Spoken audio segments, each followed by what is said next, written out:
Kat Deeley, the poised 48-year-old television presenter renowned for her empathetic on-screen presence, found herself visibly moved during a poignant Colin segment on This Morning, where a viewer's raw account of dementia's encroaching grip brought the studio to a hushed standstill.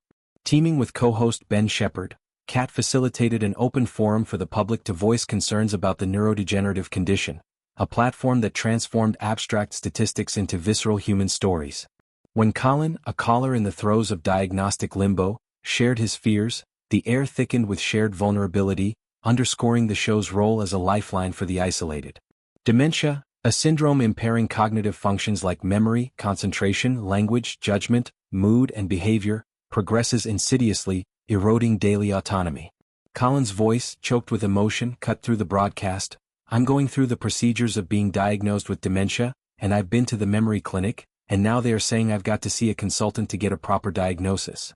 Pausing to steady himself, he pressed on, "I just wanted to know what happens afterwards because I've got family and I'm worried about forgetting things which I've started to do already." The admission escalated as he confessed struggling to recall his children's names despite recognizing their faces, a fracture in the familial fabric that dementia so cruelly exploits.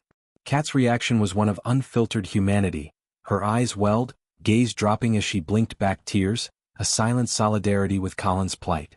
As he apologized, sorry if he wasted their time, Ben and Kat interjected warmly, insisting, "You have not wasted any time," and urging him to remain on the line for backstage support from the production team.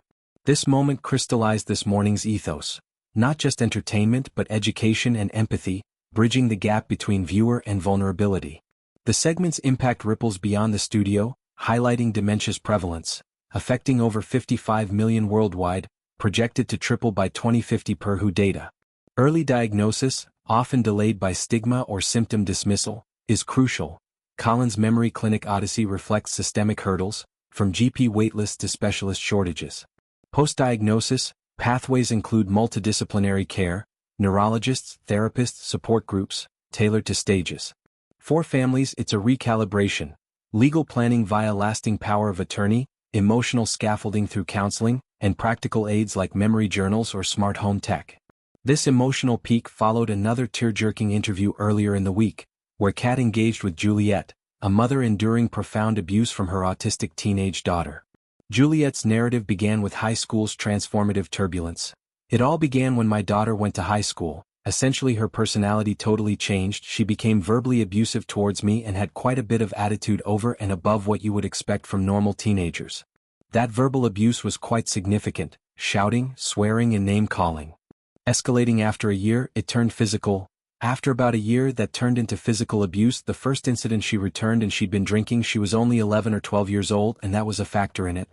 It started off with her throwing things out of her bedroom, throwing things at me, at my head, and on that occasion she broke my finger." Juliet depicted meltdowns as primal. "She had what I would describe as a complete and utter meltdown. She was like a complete wild animal, and it wasn't only me she was aiming her abuse at, it was my family as well who turned up to assist me." The shift post-high school was seismic.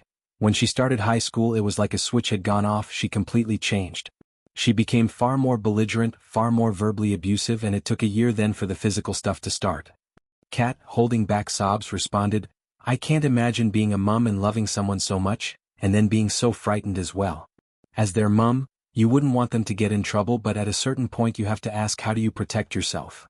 Autism spectrum disorder, ASD, characterized by social communication challenges and repetitive behaviors, affects 1 in 54 children per CDC, with comorbidities like anxiety amplifying outbursts. Adolescent transitions exacerbate issues. Hormonal surges and peer pressures can manifest as aggression, especially if sensory overload or undiagnosed co-conditions like ADHD intervene. Juliet's story illuminates the double empathy problem, mutual misunderstanding between neurodiverse individuals and neurotypical families, while underscoring abuse's unacceptability, even in disability contexts. Kat's tenure on This Morning, relaunched with her and Ben in 2023, has redefined daytime TV through such unflinching explorations. Her background, from MTV's T4 to US syndication So You Think You Can Dance, equips her with versatility, but it's her maternal lens, mother to 2 young sons with husband Patrick Keelty, that infuses authenticity. These segments foster dialogue, destigmatizing mental health. Post-Juliet, helpline saw spikes, per ITV metrics.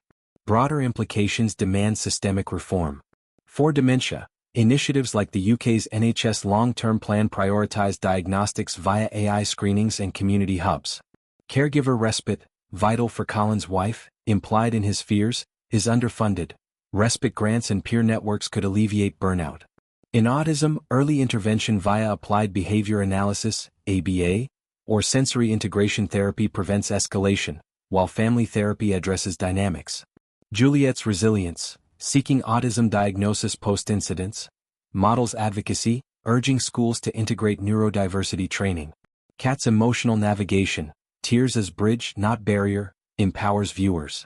In Colin's case, reassurance morphed fear into action. For Juliet, validation sparked hope. This morning's format, live listener-led, democratizes health discourse, countering isolation. As Kat reflects post-broadcast, these encounters reaffirm journalism's soul, bearing witness. In a fragmented media age, her platform heals one call, one confession at a time. Dementia and disabilities intersections challenge society to evolve, from policy to empathy, ensuring no voice echoes unanswered.